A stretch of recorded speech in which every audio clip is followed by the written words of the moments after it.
Muito bem. Estamos começando mais um Pod Café Tech, podcast, tecnologia e cafeína.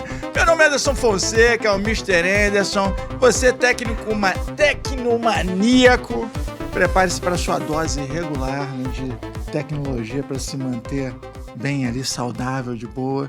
Vamos navegar no oceano de dados aqui hoje. Vamos que vamos.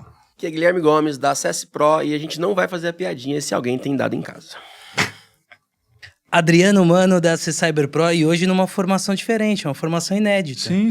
Nunca estivemos aqui, esse trio reunido. Exatamente essa formação, não. Coisa novidade. Mas assim, você é o cara, seja bem-vindo. Obrigado, sempre às ordens. Você é um mano. Você é um porra.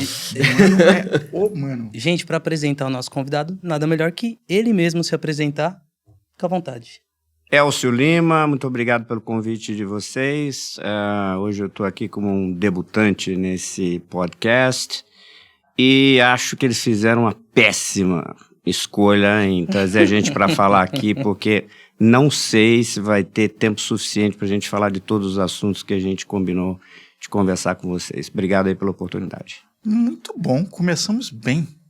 Vamos falar então de podcafé.tech. Acesse o nosso website para conhecer a nossa lojinha. A lojinha é onde você encontra camisetas. O que eu encontro lá, Anderson? Camisetas como...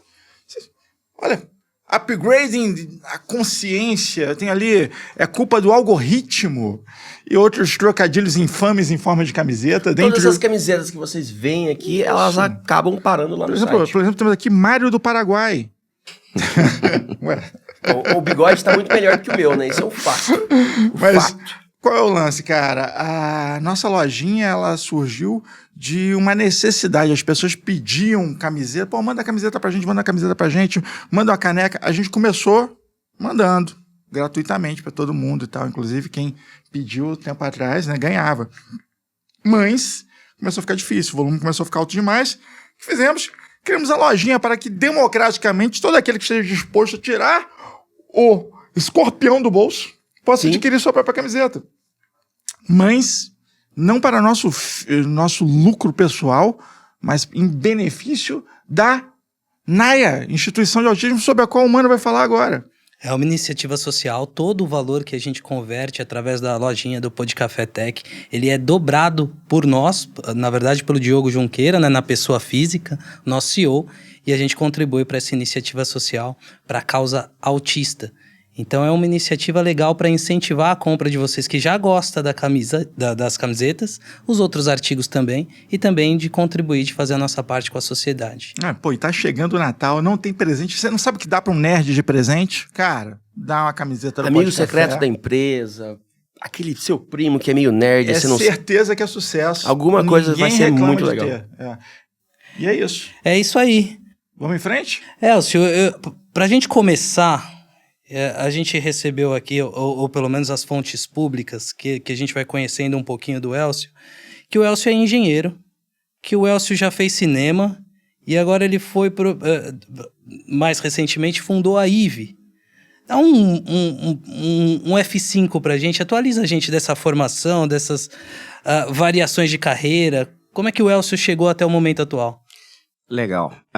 Eu comecei em Belo Horizonte, como todo bom mineiro, que está a fim de sair de uma cidadezinha pequena. Belo Horizonte. Fui para Belo Horizonte. Cidadezinha não, né? Cidade linda. Faltou o pão de queijo hoje. Ele não era de Belo Horizonte, você foi para Belo Horizonte. Belo Horizonte é cidade... Foi para Belo Horizonte, que aliás eu fiquei 2 anos em Belo Horizonte, fiz Fundamental de Engenharia por lá.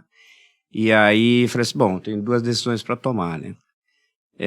Vou continuar estudando ou vou dar atenção para Belo Horizonte. Nossa, porque assim... Desculpa te interromper e perguntar, mas com que idade você foi para Belo Horizonte? 15. 15? Que eu fui para lá com 17. Eu comecei minha carreira lá também. Você tá aqui arrepiado. Eu não sabia, não. Belo Horizonte foi o primeiro lugar. Eu fui para lá para estudar informática e me tornei professor de Windows, Word, Excel lá em Belo Horizonte. Cara, era uma vida que eu falei, se eu continuar aqui eu vou morrer, porque assim, você estudava segunda a sexta, quando chegava a sexta, metade do dia, boteco, cachaça, caldinho de feijão. E Belo Horizonte acho que tem uma regra, que é uma regra interessante. Parece que mulher bonita anda sempre com mulher bonita. E outra, tem... E não admite É, homem feio. Então, cara, cara, a população difícil. feminina é maior do que a masculina, assim, coisa tipo de 3 por 1. Nossa. É. Inacreditável, É inacreditável. verdade. Aí falei, bom, então vamos levar a vida a sério. Aí saí da UFMG, eu porque queria estudar no ITA. E aí, cara, foi assim, uma luta terrível. Aí fui para São José dos Campos, tinha um amigo que morava em São José. Eu fiz 3 vezes vestibular para o ITA, né? A primeira vez eu me senti um completo imbecil, a segunda vez eu me senti um imbecil letrado, na terceira vez, acho que eles falaram assim, bom, esse cara está insistindo muito, Alguma então, coisa deixa ele tem, entrar, vai. deixa ele Tentar. entrar e tal. Pô, E mas- foi uma experiência, assim, muito incrível, muito fantástica, porque eu conheci pessoas, assim, de perfis completamente diferentes. Aliás, vale um parênteses aqui muito engraçado. Eu tenho um grande amigo, ele hoje trabalha na IVE, que é o Romero. O Romero, imagina um nerd, mas que não tem físico de nerd.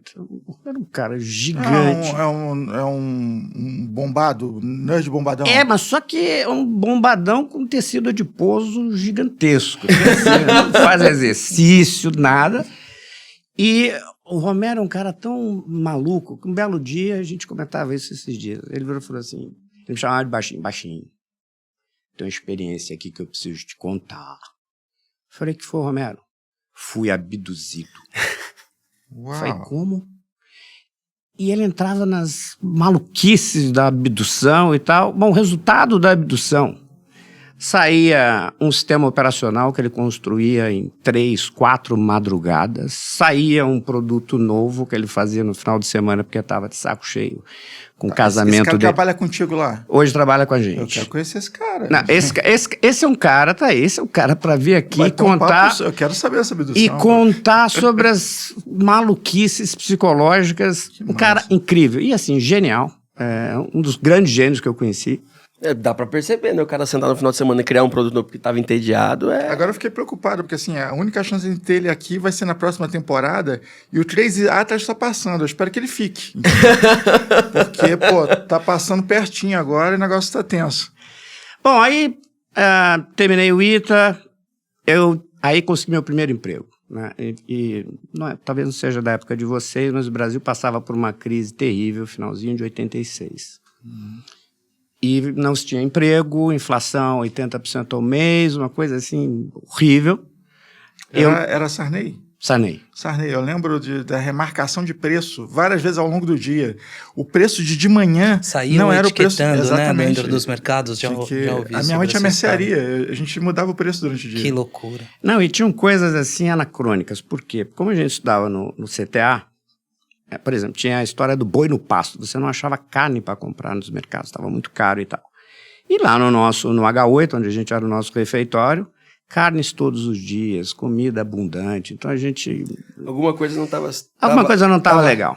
Bom, Tava errado. eu sei que eu me formei no dia 13 de dezembro, e o paraninfo da nossa turma, um senhor chamado Osiris Silva, um dos fundadores, foi presidente da Embraer durante muitos anos e tal. Eu já ia perguntar se era o Osiris. O Osiris. E aí, não preciso dizer, eu era o maior da minha turma numa escala negativa.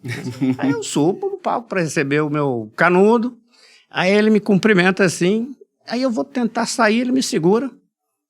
Segunda-feira eu vou te ligar. Falei, ele tá de sacanagem comigo, né? Bom, saí, tal. Peguei, fui lá, me diverti e tal. Quando chega na segunda-feira, eu recebo, naquela época não tinha internet, muito menos WhatsApp, mensagem, absolutamente nada. E aí eu recebo uma ligação, quem era? O doutor Osiris Silva. Caramba. Assim, olha, você começa no dia 2 de janeiro. Falei, como? Aqui na Embraer. Mas, doutor, não. Seus professores indicaram, você vem para cá, se não gostar, você vai embora. Detalhe, Nossa. a Embraer não Que está... legal. Cara. Empresas Olha, públicas não estavam contratando, então a gente foi arrepiar, contratado cara. por uma prestadora de serviço, essa prestadora de serviço contratada pela Embraer. Sim. Lá fui eu para a Embraer, foi meu primeiro, único e último emprego.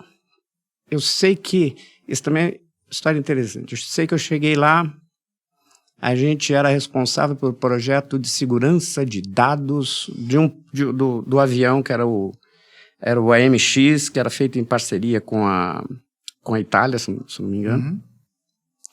A minha equipe deveria ter 8 pessoas e o projeto tinha 3 anos para ser entregue. Até então tínhamos eu e um estagiário. A gente fez o trabalho em 9 meses, eu e o estagiário, trabalhando meio período, porque o outro meio período a gente ficava em treinamento e tal. Eu falei, putz, isso aqui não é para mim, é um negócio, sabe, ainda era uma empresa estatal, então um negócio era muito lento, super bacana. Ganhava uma grana assim que eu nunca imaginei ganhar, para vocês terem uma ideia. Eu acho que era o equivalente, na época o dinheiro era pó, né? Então a gente convertia em dólar. $3.000, assim, líquido no bolso. Pode acabar Só chegava. Putz, nossa. Boa grana, eu fui guardando dinheiro. E aí deu vontade de voltar para Belo Horizonte, né? Você falou, Cara, quase. E aí, com essa grana em BH. Meu Deus. e aí eu falei assim, isso aqui não tá legal, né? Eu ainda era, eu não sei se eu ainda estava naquela fase de fui aprovado com aquele imbecil letrado e tal, falei, quero ser cientista. E a Embraer era do lado do INPE, Instituto de Pesquisas Espaciais e tal. E esse meu amigo trabalhava lá e falou, Elcio, tem aqui uma função de estagiário. Eu pedi demissão da Embraer, quase me internaram na época. Pedi demissão da Embraer e fui para ser estagiário. Para ser estagiário. Você caiu em cibersegurança de avião, saiu e vai ser estagiário na fábrica de foguete, basicamente isso. Mas deixa eu contar a razão principal. A minha chefe foi... Eu não gosto desse termo de chefe, que dizem que quem tem chefe é índio, mas a minha chefe, ela foi apresentar o projeto na Itália, esse projeto foi premiado na Itália, e a gente, era um japonês, nós dois não ganhamos nenhum muito obrigado. Aí bate um... Aí ferrou. Aí bate um sentimento de... Falei, não é legal. até logo, fui embora. Aí a cultura da empresa, você vê, uma cultura da empresa pesa na retenção, né? Sim. Quando o cara não tem nenhum reconhecimento, bate um sentimento ruim. Não, e ao longo desses 11 meses, né, eu chegava sempre para ela e falava assim, chamava-se Márcia, tá aqui, ó, tá entregue, vou embora. Acho que eu pedi demissão umas 6 vezes, 5 vezes ela me segurou e eu fui sendo promovido, eu e o japonês. Caramba, cara. E eu falei, puta, agora, eu falei assim, agora se eu te der promoção, eu tenho que sair pra você entrar. Eu falei, você não vai sair, né? Aí ela falou, não. Mas peraí, isso já era no INPE. Não, ainda não Você foi subindo no Embraer, bateu no porque teto. ali você bateu no teto da Embraer. Não tem... Tá, agora, aguenta aí, antes de chegar no INPE, porque eu tenho uma curiosidade sobre, naquela época, cibersegurança de avião, como é que era isso, entendeu? Porque assim, hoje, vamos lá, não tinha nada online, por assim dizer, mas ainda assim tinha comunicação por rádio, imagino, como é que era essa pegada? Você tinha os grandes computadores, que eram os mainframes IBM, Sim. Né, que ou você programava em COBOL, ou você programava em Fortran, ou você programava em Assembly. Ou uma mistura dessas coisas, né?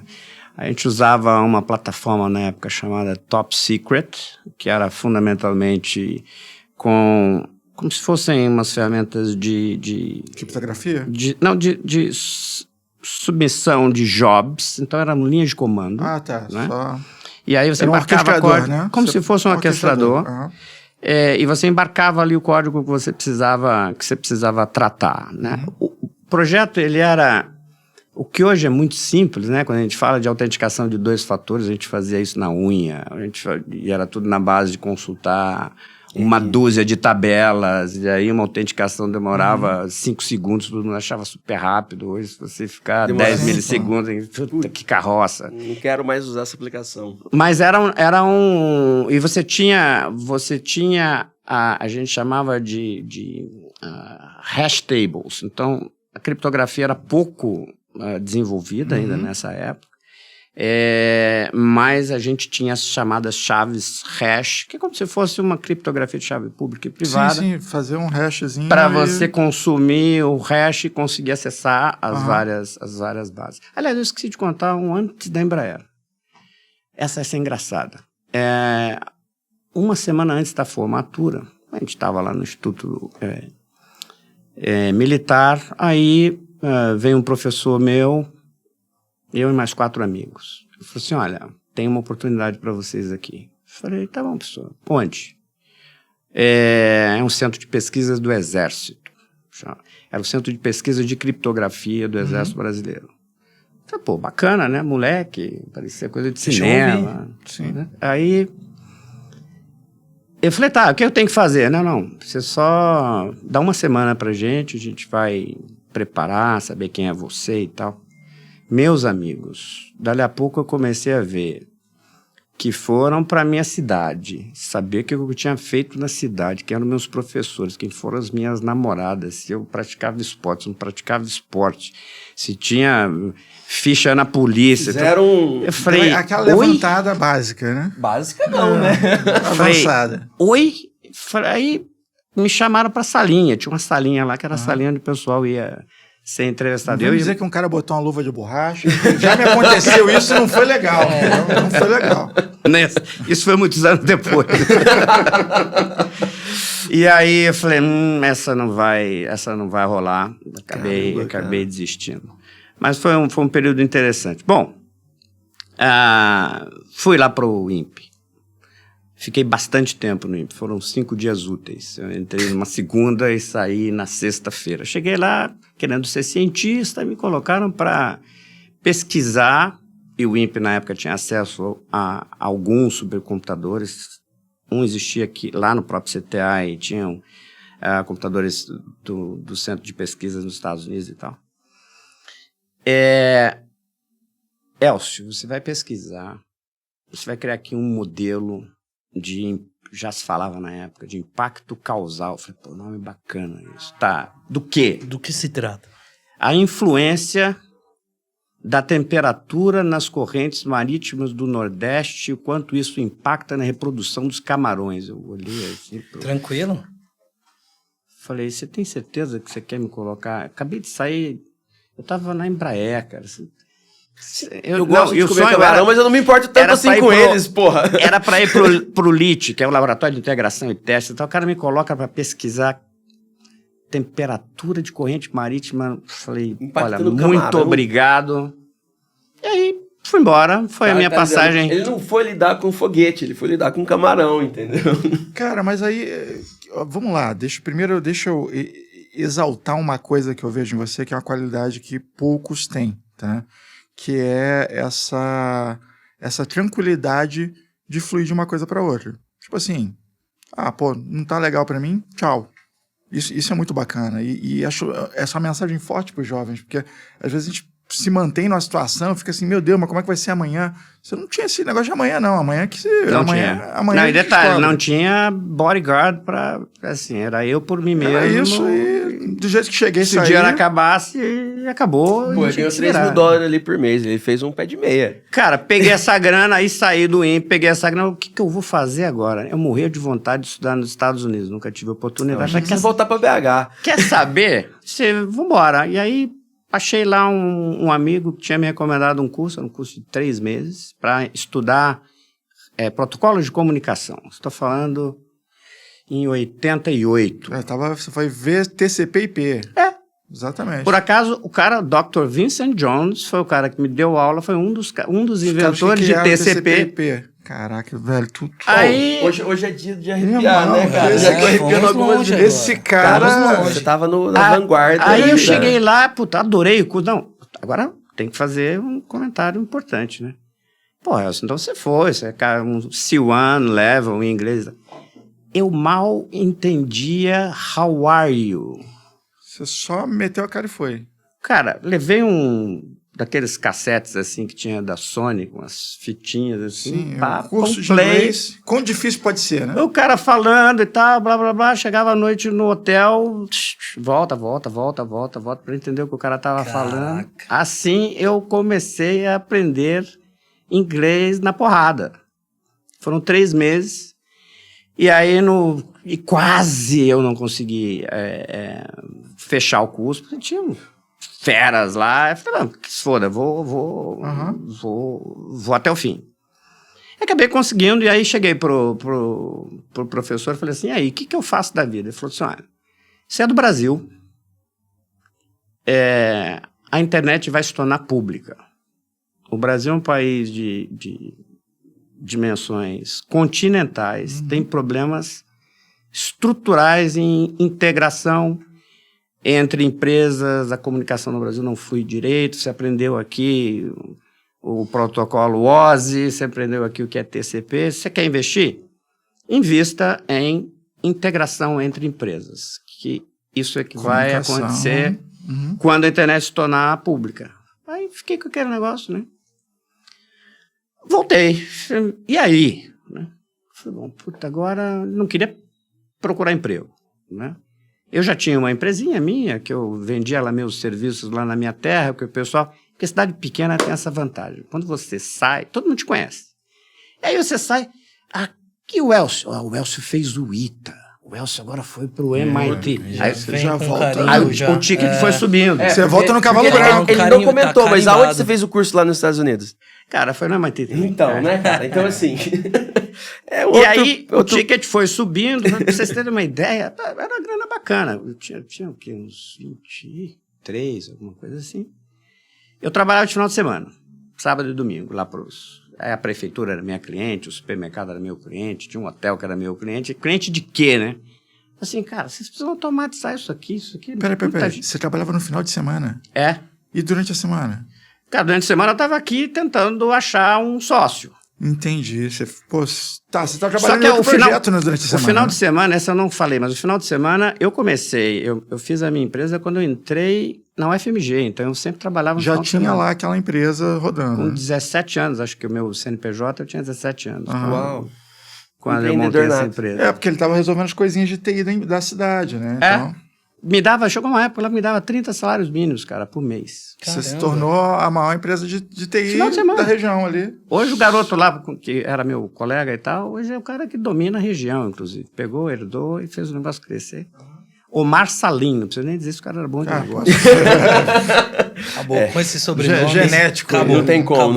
não tem como. E aí, quando eu voltei, falei, bom, agora preciso pensar grande. Como é que eu vou pensar grande? Não tinha essa facilidade hoje. Hoje todo mundo é startup, coisa do gênero. Sim. E eu, apesar de... Eu fui perceber isso depois, né? Que eu precisava de uma marca. Aliás, eu tenho um outro grande amigo que ele uma vez me falou sobre qual é a fórmula do sucesso. Então, a fórmula do sucesso é a seguinte. Sucesso é igual. Você, mais as suas competências, fecha parênteses, vezes uma pessoa de grande credibilidade. O que dá exponencialidade no seu sucesso é você ter alguém que te endosse, ou alguém que diga que você fez um bom trabalho e tal. E por essas coisas da vida, o professor Delfim Neto, que eu acabei conhecendo, eu falei, você quer saber? Eu vou falar logo com o Papa. Na época, era um cara bem conceituado e tal. Com a cara e com a coragem, eu fui lá. Ele tinha um escritório ali no Pacaembu, aí descobri o endereço, fui lá. Detalhe, né? De ônibus, não tinha carro ainda. Fui lá, tá? O segurança, eu tive que jogar um H no segurança para ele me deixar ir até a recepção. Eu fui até a recepção. Bom, resumo da ópera. Saí dali com uma proposta e ele gostou de mim e tal. Falei, Foi professor, fazer um pitch de elevador sem estar no elevador. Exatamente. E aí eu consegui sair de lá com um contrato para poder automatizar a biblioteca do professor na época. Na época, a biblioteca pessoal tinha 127 mil volumes, pra vocês terem. Essa era a pessoal dele. Pessoal dele. Pouca coisa. Esse professor Delfim Neto não é o Delfim Neto que foi ministro da Fazenda. É o próprio. Cara, a biografia desse cara é absurda. Você sabe disso, né? O próprio. Não, aí tem coisas interessantes para contar. Um belo dia, tô lá fazendo trabalho, então fazia de tudo, né? Desde... fui para Nova York buscar um sistema, que era um sistema, se não me engano, da Unesco, que não tinha esse nome, mas era um open source, aí tive que trazer e tropicalizar e tal. E entro sempre gostei de ler, mas assim, entro naquela biblioteca, falei, caramba. E aí, ele ficava todas as segundas-feiras, ele tinha, a biblioteca era um L, assim, ele sentava no fundo da sala, uma mesa, e colocava uma caixa, um engradado desses que você leva para o supermercado, com os livros, né? Aí parecia que ele estava vendo um álbum de figurinha de seleção brasileira. Pegava o livro, punha no apoiador e ficava assim. Plaf. Semana 1, semana 2, semana 3, quando chegou na quarta semana, eu falei, professor, desculpa matar aqui a curiosidade. O senhor só fica folheando os livros? Ele falou, não, estou lendo. Eu falei, como assim? Eu estou lendo. Mas você está falando aqui equação diferencial, parcial, como assim? Aí ele deu risada, e falou assim, ó, pega o meu óculos aqui. Pegava o óculos aqui, aquele óculos pesado, tá vendo? Assim, eu tive um amigo que dizia para mim o seguinte, leia, leia, leia, até ficar cego. Nunca pare de ler. Porque se você aprender a ler, você vai aprender a estudar. Se você aprender a estudar, você vai aprender a reter. Se você vai aprender a reter, você vai aprender a praticar. E quando você executar aquilo que você leu, quando você perceber que as pessoas estão entendendo o que você está falando, aí você de fato aprendeu e não tem saída. Para pessoas que não são, ele falava, pessoas que não são brilhantes como eu não sou brilhante, eu preciso ler. Eu guardei aquilo. Cara, um belo dia. Você tem o melhor network que eu conheço. Um belo Que dia. loucura, cara. Toca o telefone, era aqueles telefones cinza de disco, assim. Toca o telefone, ele falou, meu filho, atende o telefone pra mim. Eu falei, atendi. Aí uma voz assim, alô? Eu falei, alô? Cadê o Antônio? Eu tinha me chamado de professor Delfim, mas era Antônio Delfim. Antônio, quero falar com o Antônio, é urgente. Eu falei, um minutinho. Professor, o telefone aqui dizendo que querendo falar com o Antônio. Imagino que seja o senhor. Quem é, meu filho? Quem gostaria de falar? Chama logo o Antônio aí. Ó, o rapaz aqui tá bravo. Ele veio atender o telefone. Quem é que estava chamando o Delfim na época era o Celso Pastor, era o presidente do Banco Central. Eles estavam no meio da negociação da dívida externa brasileira naquela época. E aí foi uma coisa assim que foi um dos maiores episódios de memória de uma pessoa. Ele falou assim, o Elcio, vai na rua H, na 8ª prateleira, tem aí um livro de equações diferenciais parciais, falou o nome do autor e tal, abre para mim na página 278. Detalhe, Rua H era um dos corredores da biblioteca. Lá fui eu. Hora que abre assim, e os caras lá discutindo a espiral inflacionária e como é que aquilo ia impactar na negociação da dívida externa brasileira. Cara, aquele dia para mim foi um momento de êxtase e de depressão. Eu falei assim, quando é que eu vou chegar num nível de um cara nível desse? E eu Como, aqui, né? eu aqui saindo de Caxambu, tô aqui na biblioteca do ex-ministro, falando com o presidente do Banco Central, que era o Celso Pastore, e tinha o Funaro na jogada também, na época. Aí eu falei assim, não tem saída, tem que correr atrás, tem que estudar. E aí a gente foi formando um networking, vou tentar fazer a história um pouco mais curta, senão a gente não termina. Deixa eu só dar um... Ei, você aí, já se inscreveu no nosso canal? Já ativou o sininho das notificações? E aquele comentário? E as nossas redes sociais? Você já seguiu a dos apoiadores, da CS Pro, da CS Cyber? Bora lá, tá tudo aqui na descrição. Pitaco aqui da biografia do professor Delfim lá, só para quem não sabe, vale dar uma googlada, mas o cara, ele foi ministro da Fazenda, mas ele também foi da Agricultura, do Planejamento, ele foi embaixador do Brasil na França, ele foi, cara, assim, secretário de Fazenda do governo paulista, ele foi um dos caras... Ele foi um dos signatários do ato constitucional do AI-5. Só isso? Foi um dos signatários. Sim. E tem uma dele ótima. O nome dessas minhas idas lá pro sítio em Cotia, ele falou assim, porque ele dizia que ele era um analfabeto digital, né? Então, para comprar os equipamentos dele, ele pedia minha ajuda e tal. Meu filho, eu fiz uma das maiores bobagens da minha vida. Falei, qual foi, professor? Assinar a lei de reserva de mercado. Porque o Setúbal ficava lá me pressionando, o pessoal lá da Itautec. Sim. Né? E aí você vê o sujeito que assinou a lei de reserva de mercado. Ele era um cara muito firme, mas muito humilde intelectualmente. Assim, fiz besteira, o país fez besteira, inclusive o Setúbal me disse depois que nós fizemos besteira, pois mas já tinha feito. Vida que segue. E a coisa foi adiante. Mas foi interessante isso. Quando a Ivy chega nesse contexto, Elcio? Cara, quanto tempo a gente tem? Pô, a Ivy chegou em 2025, velho. Você tá dando um pulo aí de 40 anos, entendeu?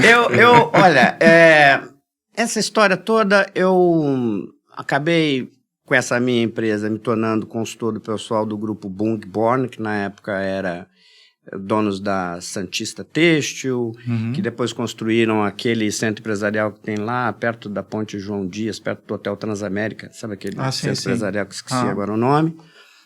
Eles eram donos da Proceda, que era um birô de processamento de dados na época, que virou um grande... Hoje é quem tem o hosting da Amazon no Brasil, é a antiga Proceda, que virou Tivit.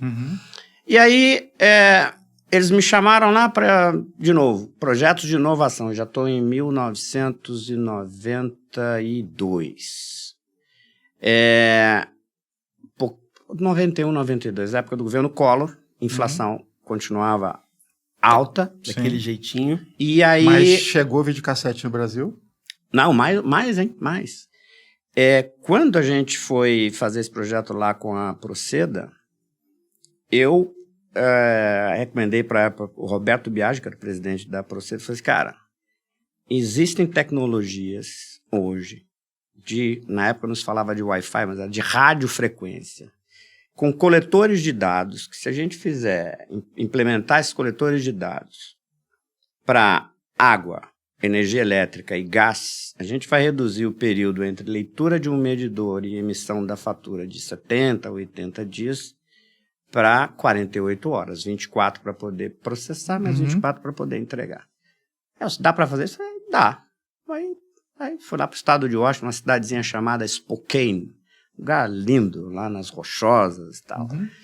Foram 2 anos de projeto, fizemos o projeto, porque isso vai dar origem à empresa que eu já te conto. Aí fizemos o projeto, ganhamos uma licitação na CESP. Para vocês terem uma ideia, à época...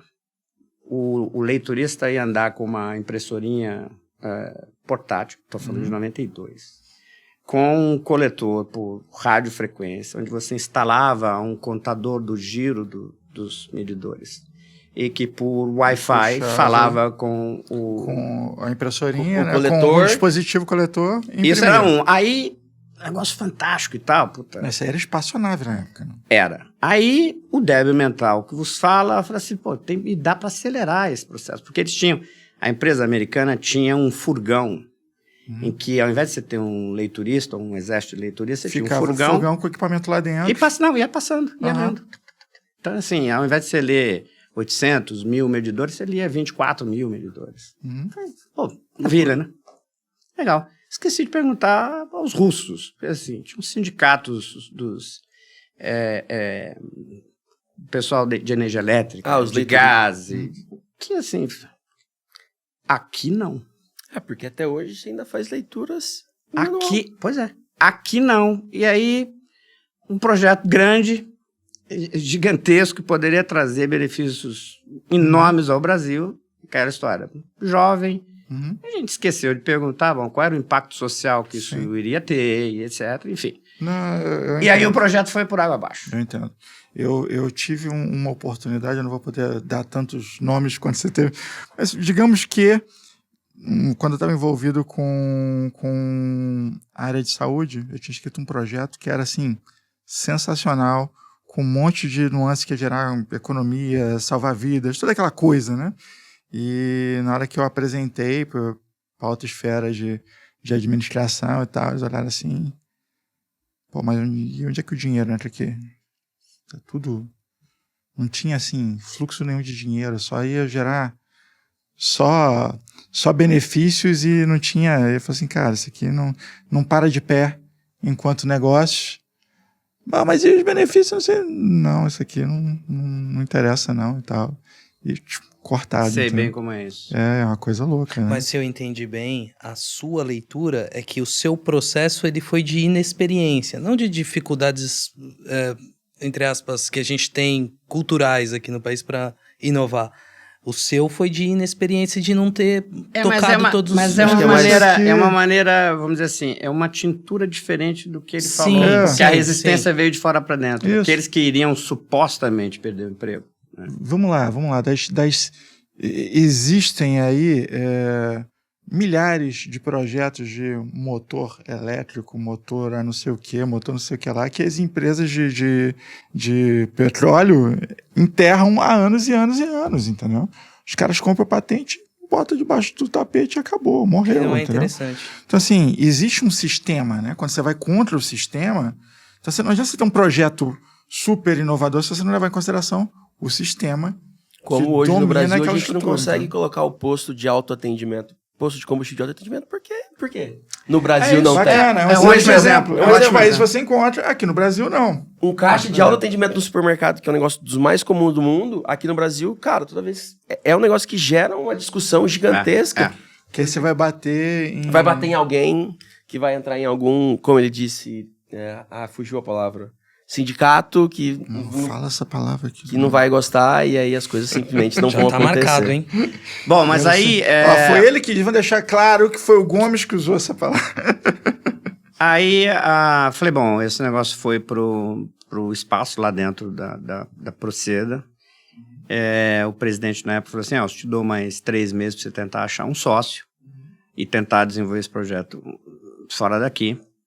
E aí, lá por alguns conhecidos e tal, tive uma segunda grande surpresa. Eu tive a oportunidade de conhecer o Eliezer Batista. Nossa, cara. Na época ele era o chairman da Vale do Rio Doce, ainda era empresa estatal e tal. Era um dos caras que mais conhecia sobre logística. Eu falei, bom, isso aqui tem um impacto logístico grande, deixa eu ir lá conversar com o Eliezer, né? Aí fui lá e tal, lembro direitinho, isso foi dezembro de 93, se não estou enganado. Não, dezembro de 92. Aí eu chego lá, converso com ele, 2 horas de reunião. Uma pessoa simpaticíssima, de uma cultura, assim, incrível e de uma... Com uns filhos fantásticos? Já chego lá. Aí ele vira e fala assim, olha, eu não tenho interesse nisso, a Vale não tem, mas eu acho que tem alguém que pode ter interesse nisso. Eu estava com um americano comigo, que era o James Spencer. Eu falei, ok. Estava no Rio mesmo, né? Não, detalhe, tinha comprado a passagem, era de Eletra ainda... E, assim, já não tinha grana, o negócio já tava feio. Falei, pô, eu tenho que fechar esse negócio aqui, senão eu tô ferrado, né? Bom, aí, ó, tá aqui o endereço, vai lá na Praia do Flamengo e tal. Eu fui na Praia do Flamengo. No Flamengo. Aí eu chego na Praia do Flamengo, entro lá num escritório bacana pra caramba, de frente vendo o Pão de Açúcar aqui. Falei, pô, que bacana, né? E você tinha uma coisa de revistas aqui, do lado eu pego uma revista assim, vejo uma lancha de offshore, assim, Spirit of the Amazon. Oh, que bacana, um dia eu vou andar num trem desse, né? Aí tô lá, tinha Chuck Norris, tinha um punhado de estrelas. Aí dali a pouco veio a secretária, olha, tá te esperando. Eu falei, tá bom, entrei. Quem estava na cabeceira da mesa, Ike Batista. Então ninguém sabia quem era. Quem era? Uai, que agradabilíssimo e tal. A gente começou e apresentei o projeto. Aí, olha o mundo como é pequeno. Aí ele falou assim, espera aí que eu vou chamar meu diretor aqui. E ele era assim, né? Todo bonachão. Rogério! Aí chamou o cara chegou. O Elcio aqui tá um projeto fantástico, eu tô querendo fazer negócio com ele. Primeira vez que eu encontrava o cara. Tô querendo fazer negócio com ele. Mas conta aí, Elcio, conta aí. E o Elcio é mineiro, hein? Aí Conta ponto. Aí o Rogério falou assim, de onde, Elcio? Ele com sotaque carioca e tal. Eu falei, de onde? De Caxambu. Ele falou, tá de sacanagem. Eu falei, por que, Rogério? Você estudou aonde? Aí eu falei, fiz o ITA e tal. Que turma, 86? Eu falei, Pô, meu sobrinho... Bom, o sobrinho dele era meu amigo de Ita, já pensou por aí. Já fez a conexão. Filho de quem? Eu falei, do Oséias. Zeinha? Putz. Porra, amicíssimo do meu irmão. Não, você tá de sacanagem. Eu falei, Falou, olha, que o cara parece ser boa gente. A gente vai, conversa. Os antecedentes bateram bem. O que a gente precisa? Aí o gringo, porque tinha lá um esquema de você, como se fosse comprar uma cota, era quase que um laboratório de pesquisa e desenvolvimento. Uhum. Você comprava uma cota, detalhe, que dava direito a toda essa tecnologia de coletores, mas à época já era uma tecnologia de transmissão de dados pela instalação elétrica. Sim, porque você estava tendo um... Isso é outra nuance, porque 92. essa tecnologia era fera demais. Era. Sim. Aí, Ele falou, então o que eu preciso? Eu falei, você precisa fazer um depósito de $500 mil e eu preciso de dinheiro para poder estruturar a empresa. Quanto? Aí chutei, cara. Um chute. Eu falei, 5 vezes 5, 25. $2,5 milhões. Aí eu peguei e dei um soco na mesa, assim, BAM! Pronto. Done. Consuelo! Era a secretária dele. Passa os dados pro gringo. Passa os dados da conta aí. Pum, fez o wire transfer e tal. Aí o Rogério, calma, Ike, calma. Depois esse negócio vai sobrar pra mim. Calma, Ike. Não, aqui comigo os negócios são assim. Eu levantei da mesa com um contrato com a empresa, chamava-se Itron na época. Com a Itron, com $500 mil, chamava-se Genesis, pago. Você tava com a tecnologia na mão. $2,5 milhões. Mais $2,5 milhões pra viver e botar pra rodar. Pra poder fazer e tal. Aí falou, aí faz o business plan semana que vem. Era uma quinta-feira. Semana que vem entrega aqui pro Rogério. Aí ele levou, agora eu preciso sair e tal, por muito prazer e tal, a gente faz falar muito. Saiu. Aí o Rogério falou assim, Elcio, o Ike, você já percebeu que ele é maluco, né? Assim, cara, você vai ter que... Você tem condição de fazer o business plan? Morrendo de vergonha? Falei, claro. Óbvio. Como Já não? tá pronto. Óbvio. É que eu não trouxe. Aí, shaking hands, fui pro Santos Dumont. Tinha uma livrariazinha ali, era o Santos Dumont antigo ainda, uma livrariazinha. Falei, e agora? Tem que fazer esse tal de business. Não tinha a menor ideia do que era.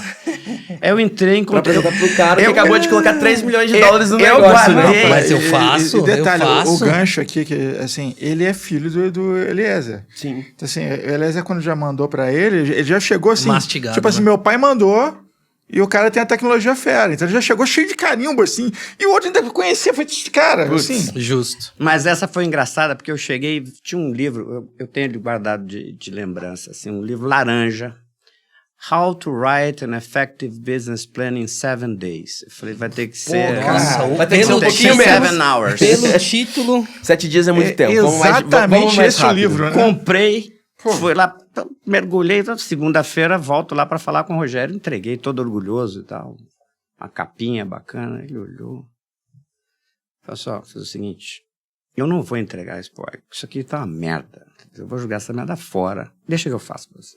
Eu já tenho aqui, deixa que eu faço, a gente apresenta pro Ike. Bom, e aí fui sócio do Ike durante 2 anos. E toda oportunidade que eu tenho de falar, falei isso antes, durante, depois das coisas todas que aconteceram com o Ike. O Ike foi uma das figuras, assim, não só corretas, como what you promise you deliver. E foram 733 dias onde a gente foi sócio, que foi um cara, assim, nota 10, um dos caras mais empreendedores que eu já conheci. E tiveram várias historinhas no meio desse caminho, desde, eu não sei se vocês lembram, mas ele chegou a montar uma fábrica de jipes aqui no Brasil. Por acaso foi em Pouso Alegre, lá perto de Caxambu. Quem levou a fábrica para Pouso Alegre fui eu. Você levou pra lá? Iria para Caxambu, mas o prefeito não queria me receber porque eu era filho do Oséias, não me atendeu. Eu falei, você não vai me atender? Beleza. Tá bom. Fui para Pouso Alegre, TAM abriu linha aérea para Pouso Alegre, incentivo fiscal e tal, foi um negócio bacana. Foi até, desde pedir ajuda nisso, porque o Ike tem disso, ele gosta de você, essa é uma qualidade que pode ser, muitas das vezes, um defeito. Ele acha que você pode resolver tudo, né? E aí, levei para conhecer o Ike, o cara que inventou o motor a álcool, peguei o cara lá no IAE, levei...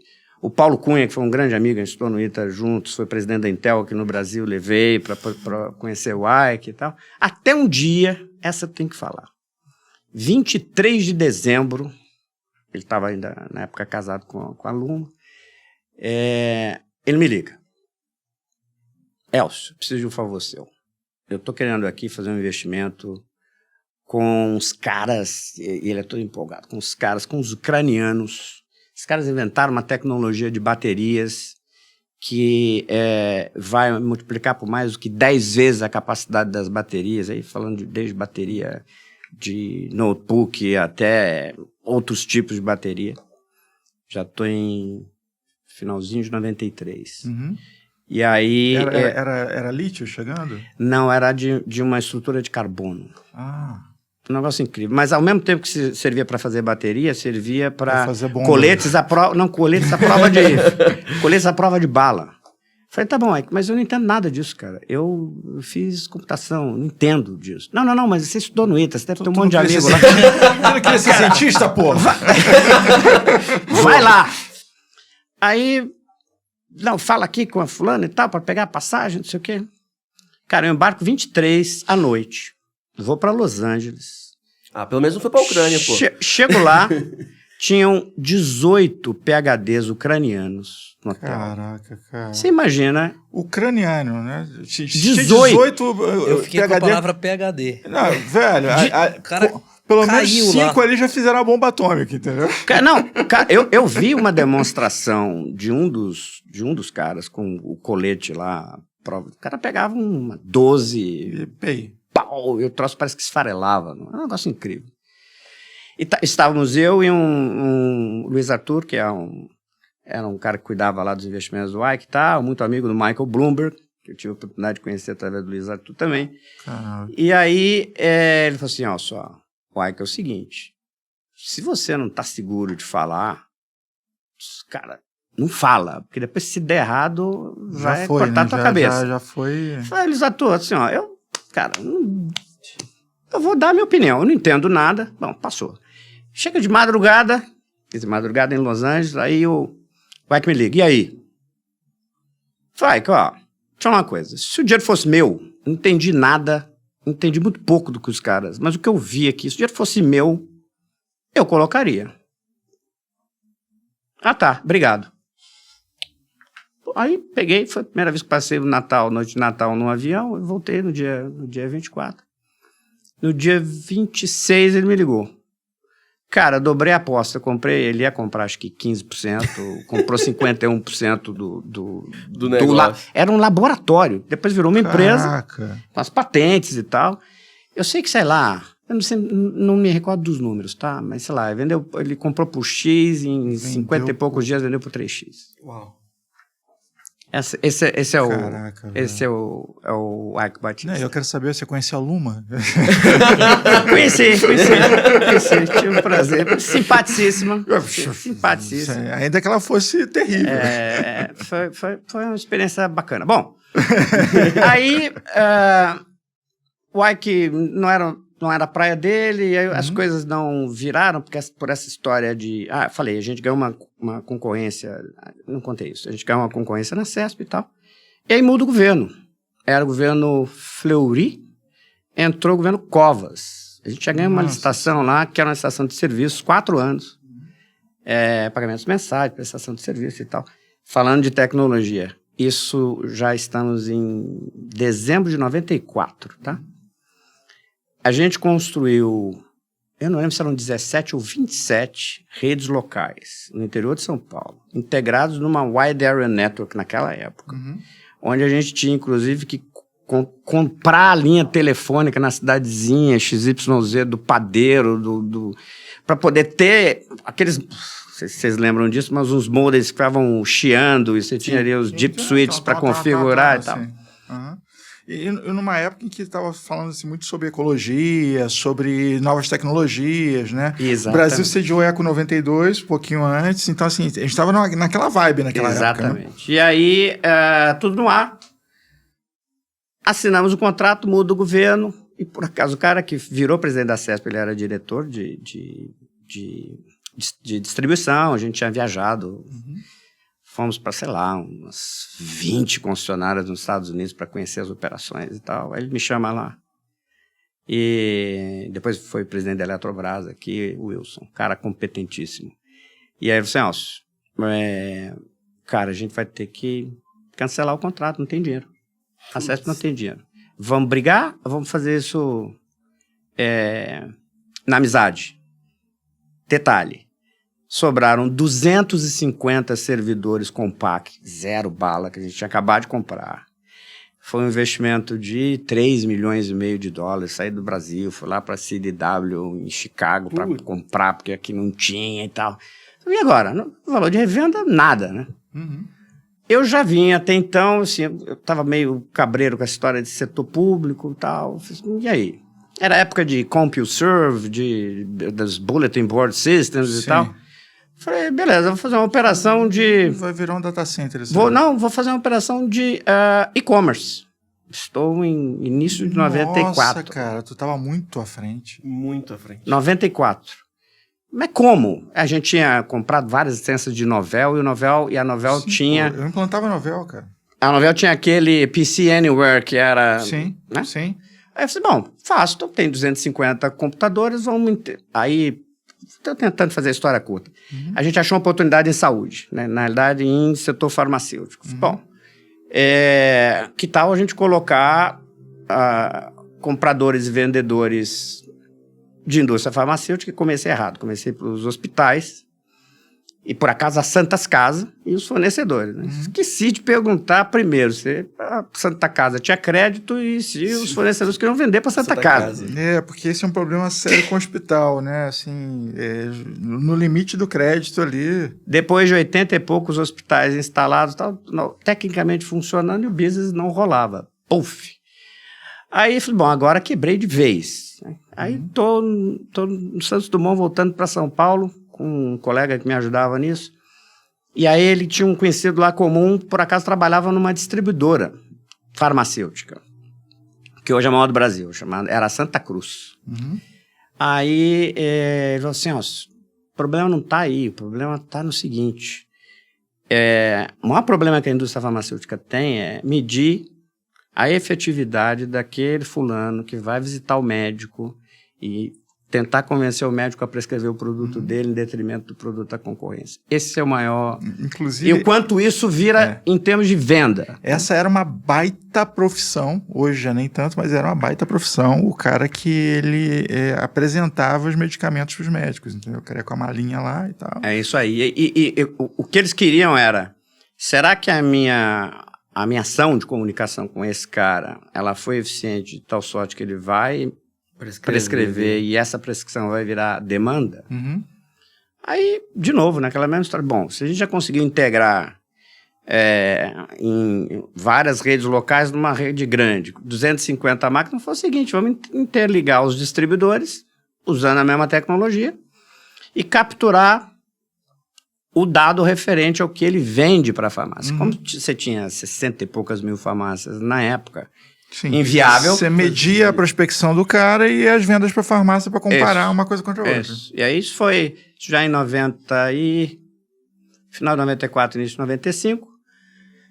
E detalhe, você tinha que trabalhar com uma certa geolocalização numa época que não tinha muita tecnologia para isso, né? Tinha que fazer no braço, né? Tinha que foi no braço de todo mundo, porque assim, como a gente não entendia nenhuma de estatística, falei assim, quer saber, esse negócio de amostra não vai funcionar. Quantos distribuidores são? 300 e pouco, vamos integrar todo mundo. Você saiu metendo o negócio no braço e foi. O dado real mesmo, porque sem nada de estatística. E aí, bom, se não puder, vocês cortam aqui, mas o próximo convidado com quem vocês vão falar foi um dos meus primeiros clientes, que é o Wilson Borges, justamente para esse tipo de serviço. Já era um serviço de Big Data, não se falava em Big Data na época, já era um serviço web-based. Cara, era infernal você fazer o Netscape Mozilla funcionar de interface para poder olhar esse tipo de coisa. Não tinha... vamos lá, nessa época, a parte web, ela era HTML e é isso aí, entendeu? Não tinha aplicação web como a gente está habituado hoje. Eu lembro que a Microsoft lançou um negócio chamado Microsoft DNA, que foi uma das primeiras infraestruturas para aplicação web, entendeu? Então, eles estavam começando essa parada lá, até por isso que depois os browsers da Microsoft, maravilhosos, Internet Explorer e tal, bombou bastante, mas eles tinham solução para aplicação web, entendeu?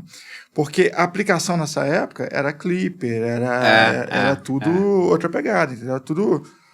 E a gente fez isso na unha, então, aí criou-se esse serviço.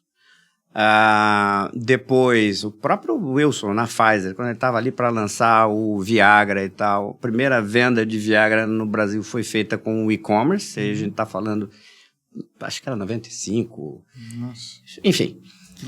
Eu sei que... Deixa eu contar aqui que nessa época eu fiz interligação Fiquei preocupado entre agora. 7 laboratórios...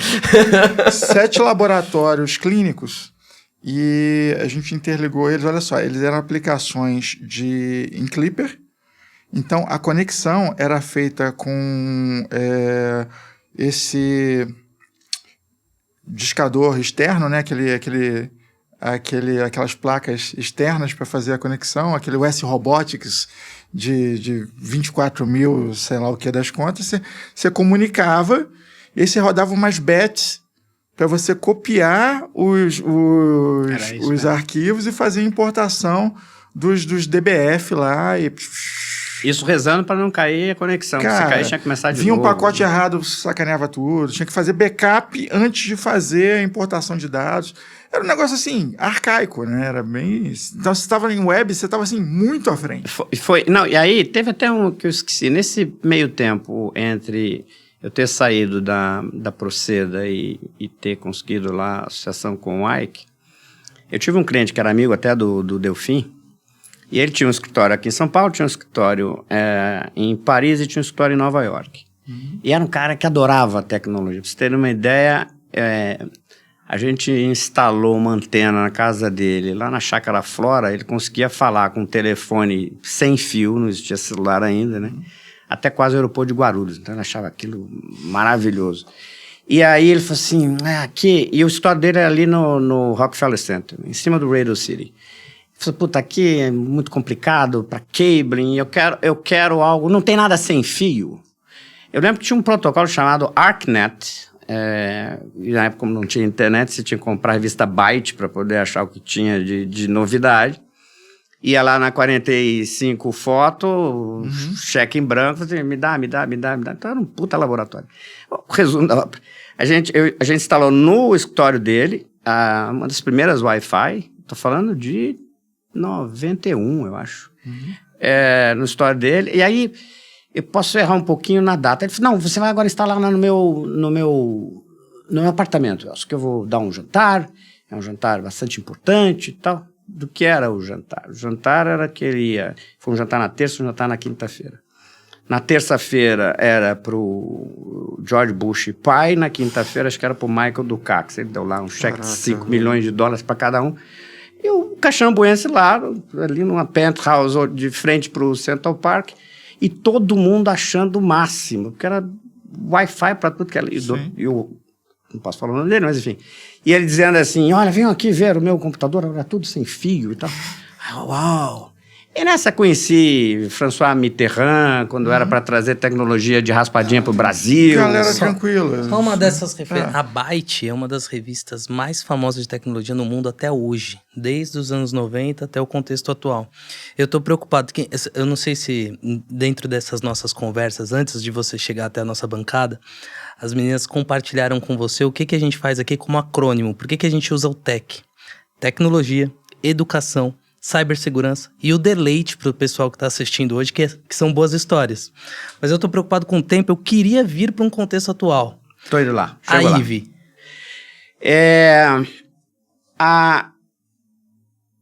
Essa empresa que eu falei da história de saúde, a gente vendeu essa empresa em 2006 para a multinacional que era, na época chamava-se IMS, hoje chama-se IQVIA. Então, em 2006, a gente vendeu a parte de informação, em 2007, a gente vendeu a parte de comércio eletrônico, e aí replicamos esse modelo para fast moving, consumer goods, né? Foi de 2007 até 2012. Quando chega em 2012, tinham demandas para levar a empresa para a América Latina inteira, tinha um contrato global com a Reckitt Benckiser, fabricante lá do Veja e tal. E aí eu saí mundo afora para poder entender como essas coisas iriam acontecer e precisava de grana para poder abrir escritórios fora e tal. A gente estava lá até com o time sheet assinado. Eu fiquei uns 2 meses fora, foi quando eu conheci o pessoal do Endeavor, e a gente ganhou o painel da Endeavor aqui no Brasil, ia para Capadócia para o painel internacional, e rodei e tal. Quando eu voltei, eu falei com o meu sócio dessa empresa, ele não estava muito interessado em fazer com que as coisas caminhassem, e eu resolvi sair, né? Resolvi sair, foi um momento muito difícil da minha vida, não são só flores, assim, eu literalmente fui pro zero. Assim, imagina, você viaja, você que é o empresário, né? tira do bolso direito para colocar no bolso esquerdo. Uhum. Pessoa física era pessoa jurídica. Voltei aí com quase 60 mil dólares dos cartões para serem pagos e da noite para o dia fiquei com 0. Uhum. Bom, aí vamos deixar essa parte triste de lado. Isso foi em 2012, setembro de 2012. Aí eu comecei do zero. Eu que estava lá como VP, nem falei das associações, porque não vale a pena, vamos falar de tecnologia. E falei, bom, e agora? O que eu vou fazer da vida, né? Eu já vinha, desde 2002, trabalhando com o que se chamava de machine learning. Né? Uhum. Só que não programava. Eu tinha lá, cheguei a ter 150 pessoas trabalhando comigo e tal. E aí, cara, arregacei as mangas, voltei para... Botou a mão Da na máquina. prancheta. Mão na Onde eu massa. E começo. fui aprender tudo de novo. Foi o lado ruim que foi bom. Uhum. Porque eu comecei, quando todo mundo estava começando, estava sem dinheiro nenhum, talvez eu tenha sido um dos primeiros alunos do Coursera, tudo que caía no Coursera, Que massa, na né? origem. Uhum. Aprendi muito com o Coursera. Uhum. Aí voltei, aprendi na época R, aprendi Python, aí fui para os Open Courses para voltar a estudar álgebra linear, álgebra matricial, blá, blá, blá, blá, para poder entender como essas coisas funcionavam, Uhum. e mergulhei fundo, eu acreditava que isso era o futuro, em fazer tudo bem feito da primeira vez. Uhum. Eu sempre pedia para alguém fazer e depois checava. Falei, agora sou eu. Aquele momento de estudar também, né? E definir a estratégia, a gente sair andando, né? Só que tinha que pagar as contas, né? Então eu precisava arrumar cliente. Sim.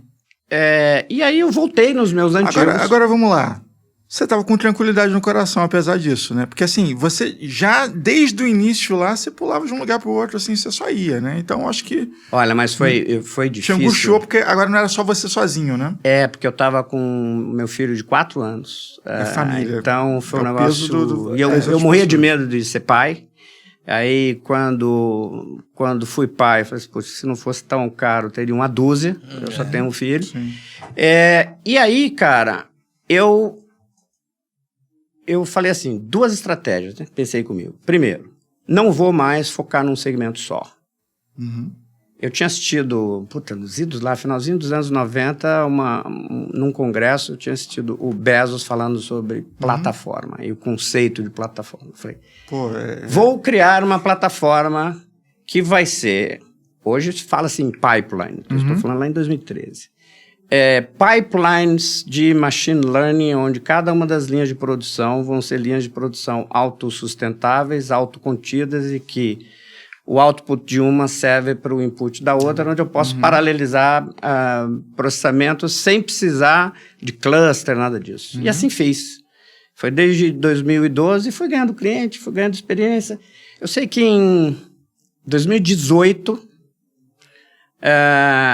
eu faturava nesta empresa, que só tinha eu e mais 2 gatos pingados, que virou a IVE. Eu faturava quase 2 milhões de reais, que era assim, proporcionalmente 10 vezes do que faturaria na empresa anterior. Aí, falei, bom, já testei em 8 segmentos de indústria, várias aplicações. Aí foi quando eu falei, bom, agora preciso escalar, agora chega de inventar história, vamos escalar. Então, no finalzinho do ano passado, encontrei esse meu sócio, ele falou assim, falei só que é o seguinte, eu não quero investidor para colocar dinheiro e ficar me atazanando a ideia daqui a 2, 3 anos que quer sair, não quero fundo, tenho relação com vários deles, eu quero para poder fazer uma operação de vida. Ele falou, é comigo mesmo, Elcio. Aí nasceu a IVE. Que legal. E num conceito que hoje dá para dizer isso, né? Quanto tempo a gente tem? Não, Vamos- tem vamos- todo o tempo do mundo, embora. relaxa. Num conceito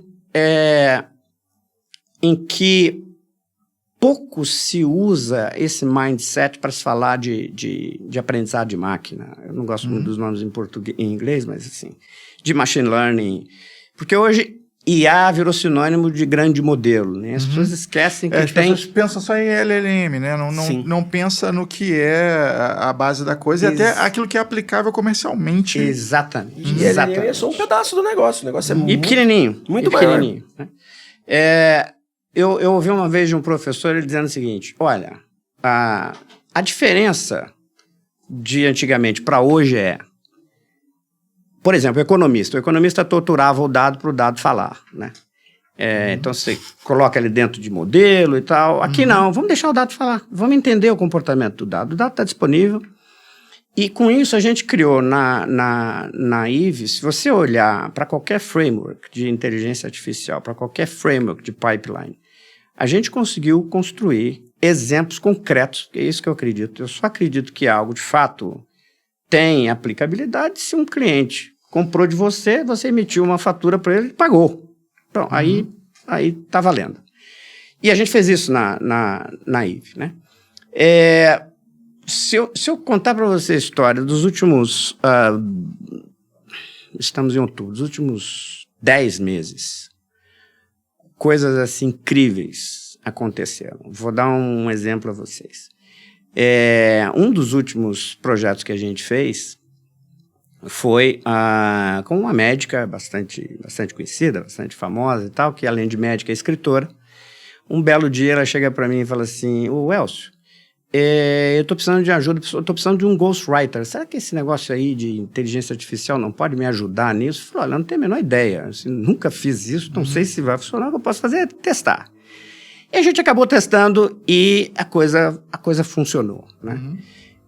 Quando a gente viu que isso era um resultado interessante, esse meu sócio virou para mim e falou assim, acho que aqui a gente tem a oportunidade de perpetuar o conhecimento das pessoas. Eu nunca tinha pensado nisso. Você transformar conhecimento em ativo digital. Sim. Né? E aí, chegando para agora, provavelmente vocês vão ver isso no próximo episódio, a gente criou o que a gente batizou de EVB, que é o Inteligência Virtual Integrada Baseada em Experiência, onde você pega a pessoa, o conteúdo daquela pessoa, e a gente está falando de dado não estruturado, treina um modelo customizado apenas e tão somente para aquela pessoa, olha para a área de conhecimento que aquela pessoa tem, e aí vem a diferença. Traz o dado estruturado para um sandbox, onde alguns modelos transformam esse dado estruturado em sentenças, registro a registro vira sentença a sentença.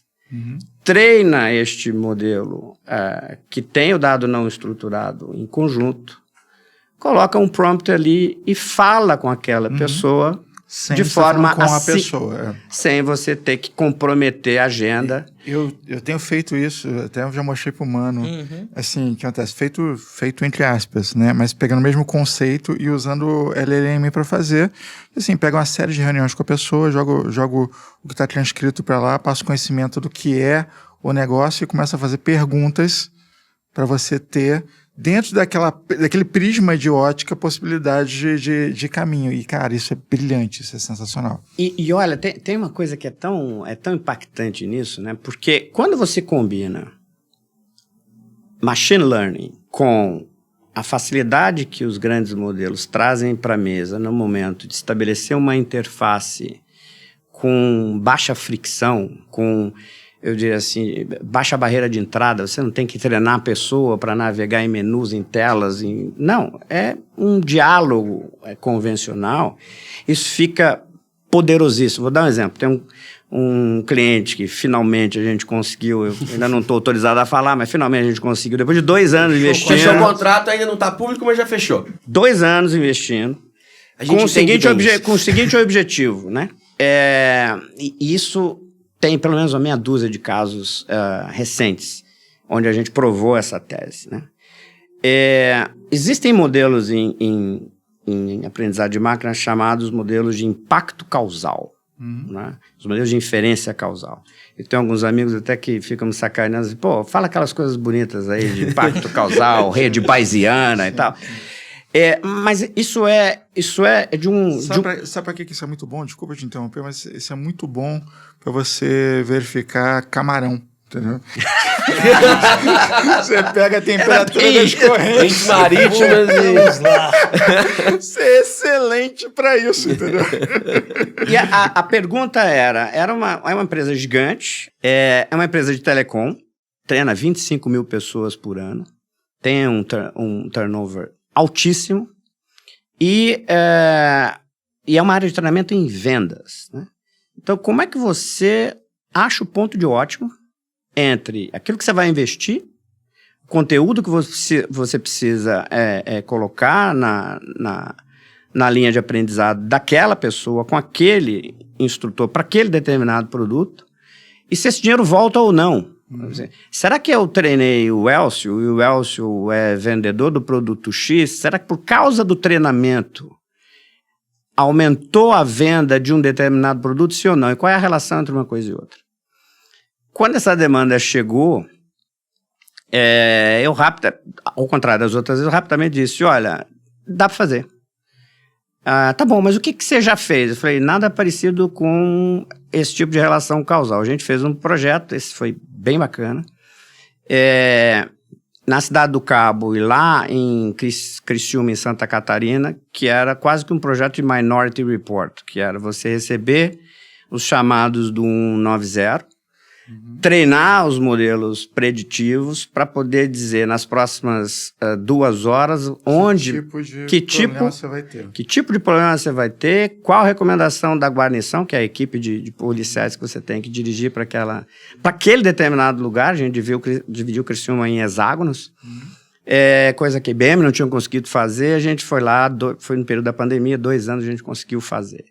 Usando o quê? Usando esse modelo de impacto causal, né? Aí eu falei, opa, esse troço realmente funciona, né? Aí quando a gente foi aplicar para trade marketing, funciona, para comunicação em mídia de massa, funciona, para comunicação digital, funciona, e por que não em aprendizado? Então, nesse caso do aprendizado, a gente combinou várias coisas. A gente combinou, primeiro, vou chamar de simulador, que vai dizer a relação causal entre conteúdo, instrutor, perfil do aluno, e a quantidade de reais investido. E faz a seguinte pergunta, né? Eu quero vender mais produto X, quanto eu tenho que investir? Será que eu devo investir? Será que aquela quantidade que eu investi vai dar o lift de venda, sim ou não? E quanto? E com que probabilidade, né? E responde uma outra pergunta. O que teria acontecido se eu não tivesse feito? Quando você pega esse raciocínio, junta com o conteúdo tradicional do treinamento, faz isso dentro de um modelo específico para o tripé produto, persona do instrutor, persona do executivo de venda. Você faz essa triangulação. Você tem várias análises ocorrendo paralelamente. Exatamente. Para você trabalhar um outcome único. De novo, com esse conceito de você poder juntar o dado estruturado com o dado não estruturado, personalizado. Porque o que vai acontecer? Assim, e a gente está tentando, e eu acho que essa oportunidade que é uma oportunidade riquíssima para poder dividir isso com as pessoas, assim, o aprendizado vai mudar, a natureza do aprendizado vai mudar, a natureza do executivo vai mudar. Por quê? Porque você vai ter específica e qualificadamente conteúdos que você não encontra nos grandes modelos de hoje. Você não tem dado estruturado vivo. E contextualizado. E não está contextualizado. E não está contextualizado com aquela determinada pessoa. Sim, né? Que eu acho que é o que a gente E aí é prova de fogo, né? Porque só se ele é meio maluco, aí ele virou assim, não, provavelmente o Wilson vai contar que é a experiência dele. A gente fez um desses para o Wilson Borges. Eu vou dar essa. Eu fui lá na casa dele para poder mostrar a primeira versão. E eu tava assim, né? Empolgadíssimo. E falei assim, puta, isso é merda, né? Aí chego lá na casa dele e tal, conecto o computador, falando, e aí, Wilson, conversa aí com você mesmo, pô. Aí ele ficava olhando assim. Pergunta aí, não, peraí que eu preparei aqui uma lista de perguntas. Falei, tá, enquanto você pega as suas perguntas, deixa eu perguntar assim. Ô, Wilson, você jogou futebol com Pelé? Aí, não joguei futebol com o Pelé, mas eu usei o Pelé lá quando eu estava na Pfizer para fazer o lançamento do Viagra, blá, blá, blá, blá, blá. Sim. E aí ele começou a fazer algumas perguntas, assim, extremamente específicas de particularidades da vida dele, da carreira profissional dele. Eu falei assim, caramba, a gente treinou esse negócio aqui direitinho, o troço tá funcionando bacana. Fizemos o mesmo modelo com um médico, hoje uma das maiores autoridades em prescrição de cannabis no Brasil. Ele também está, assim, nesse contexto de digitalizar o conhecimento da pessoa. E deixa eu te perguntar uma coisa, como é que vocês trabalham a parte de alucinação nesses casos? Porque, assim, a tendência das LLMs, né, é uma pegada diferente, porque quando ele não tem uma resposta para a pergunta, ele tenta inventar, entre aspas, o que seria mais provável que se encaixe naquilo. Como é que funciona nesse modelo? Fazemos duas coisas muito simples. Primeiro, é hard coding. Então, assim, ele não alucina por hard coding. Chegou, não sei. Segundo, não sei. Assim, segundo, não consumo APIs externas, exceto se a gente pré-programar. Né? Então, essa é a diferença. Então, ele só vai trabalhar com o dado que ele tem. E, eventualmente, algum dado que, na medida... Porque o que a gente faz, né? Quando uma pergunta vem que você não tem a resposta no modelo, a gente loga essa pergunta para depois pro dono do cérebro dizer assim, inclui, legal. Não inclui. Né? Assim, muito específico, muito focado naquela determinada atividade. Por quê? Sem exagero, você treina um modelo desse, aí você coloca aí 16, 17, 18 bilhões de parâmetros, você treina num notebook sem muito esforço, sem consumo de GPU. A gente fez lá com esse maluco do Romero, a gente fez lá umas tractanas em paralelizar processamento, em ganhar performance, tudo na base de algoritmo à moda antiga, baseado no Knut, inclusive.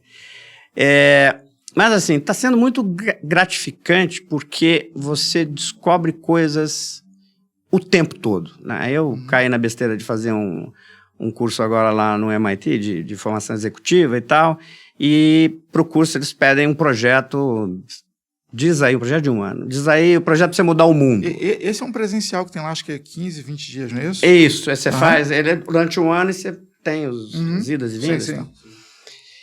E, claro que eu mudei um pouco a forma de apresentar o projeto, e isso que eu contei para vocês é o projeto lá do nosso grupo. Né? E qual não foi a minha surpresa? Que assim, não tem linha de pesquisa.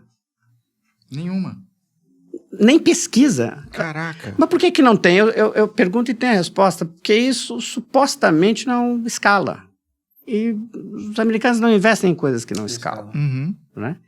E eles não vivem no Brasil, né? Quando vocês vivem no Brasil, um celeiro de gênios, de pessoas, de self-made men and women. Então, cara, a gente acha que encontrou uma forma de tirar o conhecimento da cabeça das pessoas e colocar num ativo digital de posse daquela pessoa e que vai ficar aí por gerações. Agora, imaginem vocês uma cadeia de gênios digitais colaborando uns com os outros. Então, a gente usou tivemos alguns cuidados de usar protocolos padronizados para isso e tal.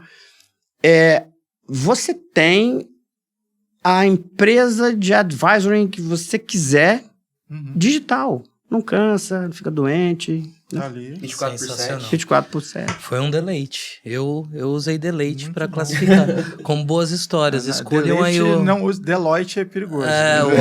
Deloitte, cuidado com o adjetivo. É perigoso. Não, mas foi maravilhoso. Acho que a gente atendeu na veia aquilo que é o nosso propósito aqui de contar boas histórias. Assim, é coração partido porque bateu a hora. Não fique. A gente vai gravar mais. A gente vai ter que gravar outras vezes. Sim. Espere o convite, porque eu quero terminar a tua história, porque a tua história no finalzinho foi muito rápido, mas parece ser uma história sensacional. A gente vai ter mais uma... Não hoje, mas a gente vai chamar você de novo para gravar mais um episódio pra gente continuar essa história. Obrigado, viu, Elcio? E agora, Mr. Anderson? Que hora que a gente chegou, Mr. Anderson? Elcio, cara, nesse momento eu tenho que te entregar o microfone, são as suas considerações finais. Você deixar aí o que você quiser, desde mensagem motivacional, jabá, fica à vontade. Cara, primeiro, eu não imaginava que fosse ter um bate-papo como esse. Isso aqui é delicioso fazer. Eu não imaginava que vocês teriam paciência de ouvir o que a gente... Se a gente pegar... Desculpa te interromper, mas se a gente pegar o PIB das pessoas que ele citou, é maior que o Panamá, que a Costa Rica. Então, desculpa te interromper. E, assim, quero agradecer a vocês. Eu faço questão que sempre que vocês quiserem conversar, a gente está à disposição. A gente vai convidar vocês para esses... A gente está fazendo uns eventos aí mais recentemente para poder fazer o lançamento dessas coisas. E eu quero dizer para vocês que essa nossa conversa aqui, ela foi tipping point para uma série de coisas que estavam travadas na minha cabeça. Que legal. E que provavelmente da próxima vez que vocês convidarem, a gente vai ter novidade decorrente desse Pó de Café. Porque Elcio, assim... Em troca desse Pó de Café aqui, eu quero fazer um compromisso público aqui contigo, chega a ser uma exigência, eu vou estender a mão para você aqui, para selar contigo publicamente, que a partir desse episódio, eu vou me referir a você como meu amigo Elcio Lima, e você, por favor, se refira a mim como meu amigo Mr. Nelson, porque assim, estar na galeria dos seus amigos, meu querido, é um privilégio. É especial. Muito obrigado. Uma honra, muito obrigado. É só o que eu quero. Isso aí, gente. Até a próxima.